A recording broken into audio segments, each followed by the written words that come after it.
Hello नमस्कार साथियों, स्वागत है आपका आपके अपने YouTube channel GK MCQ daily पर। इस चैनल पर आपको डेली जीके के कॉन्सेप्ट्स और उससे रिलेटेड एमसीक्यू प्रोवाइड कराए जाते हैं। तो वीडियो के नीचे एक सब्सक्राइब वाला बटन दिख रहा होगा, उसको दबा दीजिए। चलिए शुरू करते हैं आज का टॉपिक। आज का टॉपिक रहने वाला है हमारा बौद्ध धर्म। क्या हो अगर आपके पास सब कुछ हो और मन की शांति ही ना हो। ऐसी ही एक कहानी है एक राजकुमार की जिसने पूरी दुनिया ही बदल दी। हम बात कर रहे हैं सिद्धार्थ की, जिनका जन्म 563 ईसा पूर्व में नेपाल के कपिलवस्तु के लुम्बिनी ग्राम में हुआ था। और यही सिद्धार्थ आगे जाके गौतम बुद्ध के नाम से दुनिया में प्रचलित हुए। आइए जानते हैं इनकी पूरी कहानी। कहानी बताने से पहले मैं आपको बता दूं इसकी इम्पोर्टेंस के बारे में। एसएससी हो, रेलवे हो या फिर अदर एग्ज़ाम्स हो, वहाँ पर इससे क्वेश्चन आता ही आता है। तो हम पूरे बौद्ध धर्म को 3 भागों में बांटेंगे।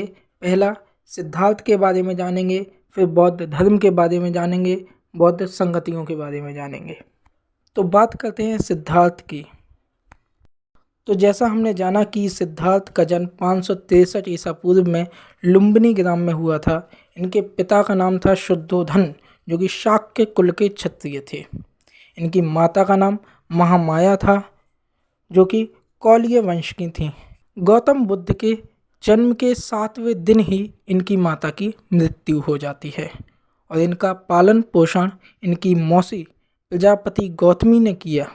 इनके जन्म के बाद एक भविष्यवाणी हुई कि या तो सिद्धार्थ एक बहुत बड़े राजा बनेंगे या एक बहुत बड़े सन्यासी। जाहिर सी बात है, कोई भी पिता नहीं चाहेगा कि उसकी संतान सन्यासी बने। ऐसे ही शुद्धोधन जी ने सोचा कि उनका पुत्र एक महान राजा ही बनेगा। इसीलिए उन्होंने सिद्धार्थ को सभी सुख सुविधाएं दी और जीवन के जो भी कष्ट होते हैं उनसे उन्हें दूर रखा, ताकि किसी भी प्रकार से उनके मन में सन्यास की भावना उत्पन्न ना हो। लेकिन साथियों, आप तो जानते ही हैं, जो होना है वो तो होकर ही रहता है। 16 वर्ष की आयु में सिद्धार्थ का विवाह होता है। इनकी पत्नी का नाम होता है यशोधरा और कुछ समय बाद इनका एक पुत्र होता है जिसका नाम रखा जाता है राहुल। दोस्तों, फिर आया ऐसा समय जो सब कुछ बदलने वाला था।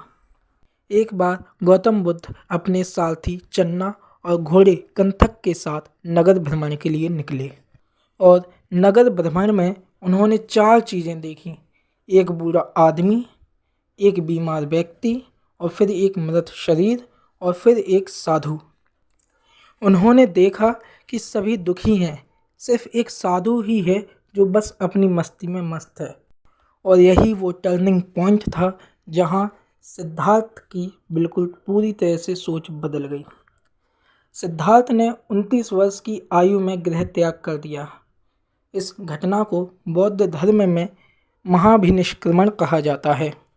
गृह त्याग के बाद सिद्धार्थ पहले राजगृह पहुँचे, जो कि मगध की राजधानी हुआ करता था, और एक व्यक्ति अलार कलाम से मिले। अलार कलाम से उन्होंने सांख्य दर्शन की शिक्षा ग्रहण की और इसके बाद वो वैशाली गए, जहाँ उनकी मुलाकात रुद्रक रामपुत्र से होती है, जहाँ वे योग दर्शन की शिक्षा ग्रहण करते हैं। इसके बाद फिर वो गया जाते हैं और 5 ब्राह्मणों के साथ बैठकर तपस्या करते हैं।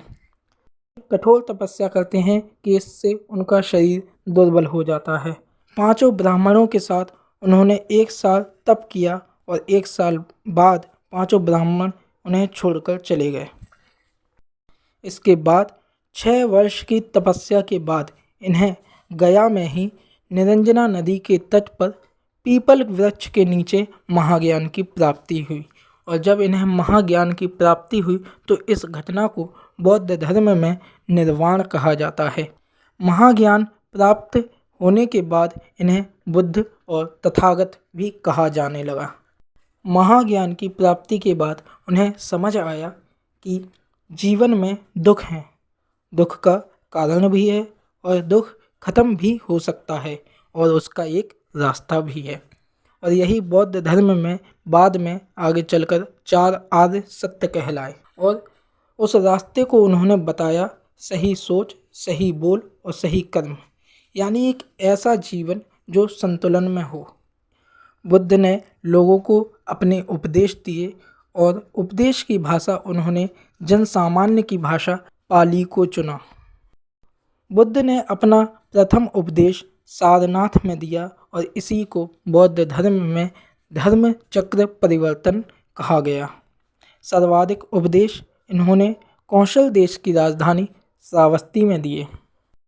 यदि बात करें इनके प्रथम शिष्य की तो 2 शूद्र, पहला तपस्सु और दूसरा भल्लिक, या कहीं कहीं इसका नाम कल्लिक भी मिलता है, इन दोनों को इन्होंने अपना शिष्य बनाया।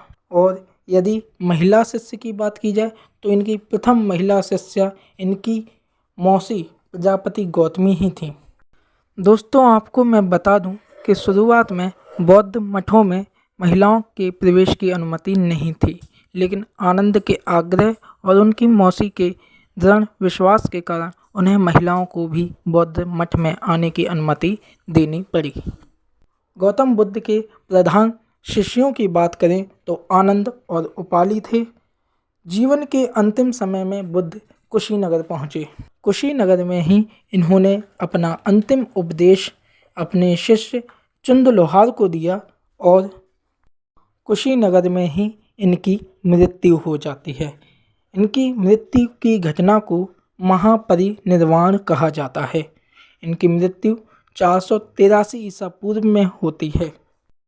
तो याद रखने वाला पॉइंट है कि इनका जन्म 563 ईसा पूर्व में हुआ और इनकी मृत्यु 483 ईसा पूर्व में हुई। तो 80 वर्ष की अवस्था में इनकी मृत्यु होती है। यदि बात करें बौद्ध महासंगतियों की, अर्थात बौद्ध धर्म के लिए कई बार बैठकें भी हुई जिन्हें महासंगति कहा गया। पहली महासंगति वर्ष 483 ईसा पूर्व में राजगृह में हुई, जिसके अध्यक्ष बने महाकश्यप, और उस समय शासक था मगध पर अजात शत्रु का, जो कि हर्यक या पितृहंता वंश का था। इस महासंगति में 2 पिटक जोड़े गए, सुत्त पिटक और विनय पिटक, जो कि बौद्ध धर्म के पवित्र ग्रंथ माने जाते हैं। सुत्त पिटक आनंद के द्वारा जोड़ा गया और विनय पिटक उपाली के द्वारा जोड़ा गया। आपको याद होगा कि आनंद और उपाली इनके प्रधान शिष्य थे। इसके बाद दूसरी महासंगति 383 ईसा पूर्व में वैशाली में होती है।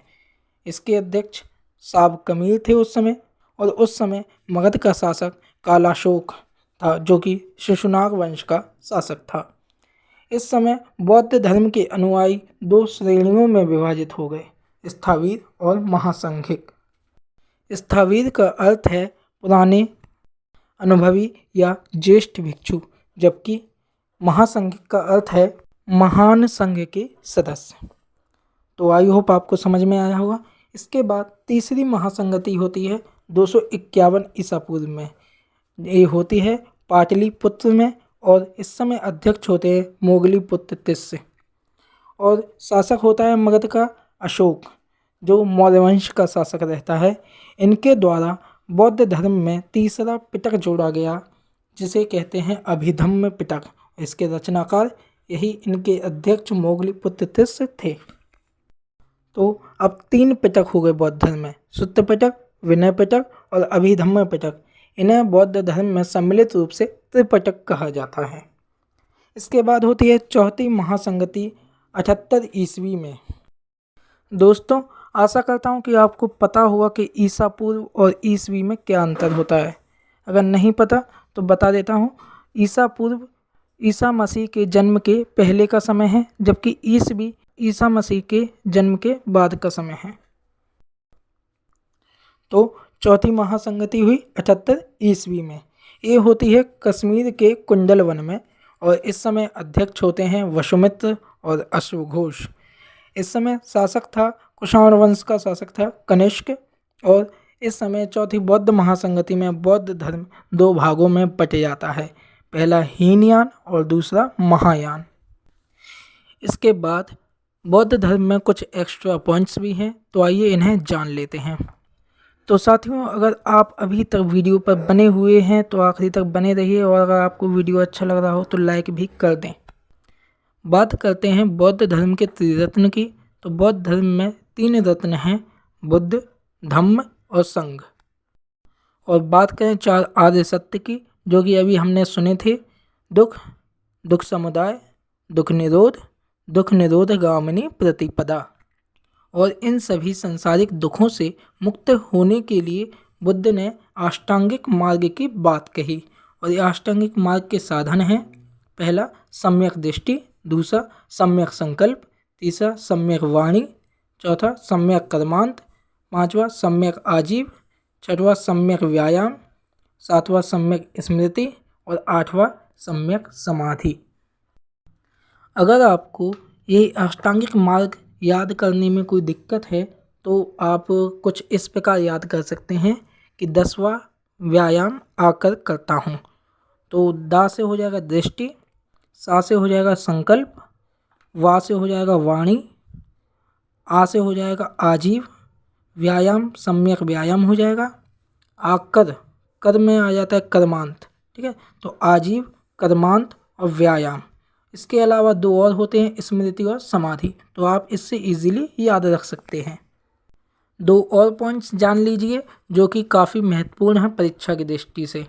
जैसा हमने जाना कि सुत्त पिटक और विनय पिटक के बारे में, कि जो पहली बौद्ध महासंगति में जोड़े गए थे।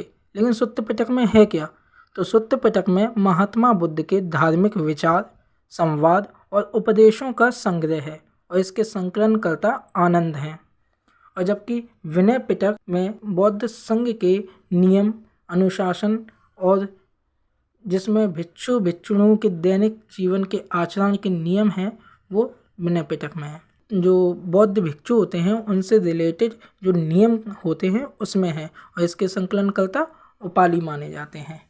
इसके अलावा 2 और वर्ड्स आते हैं बौद्ध धर्म से रिलेटेड, पहला चैत्य और दूसरा विहार। तो चैत्य और विहार में भी डिफरेंस जान लीजिए।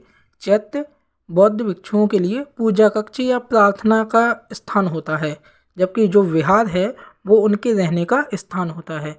तो आई होप आपको समझ आया होगा।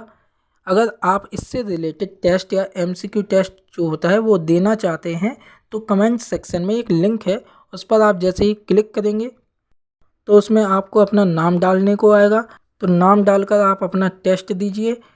25 क्वेश्चंस का एक टेस्ट रहेगा। जो भी टॉप 5 लोग होंगे उनके नाम मैं अपनी अगली वीडियो में शो करूँगा। ठीक है, तो मिलते हैं अपनी अगली वीडियो में। जब तक के लिए जय हिंद।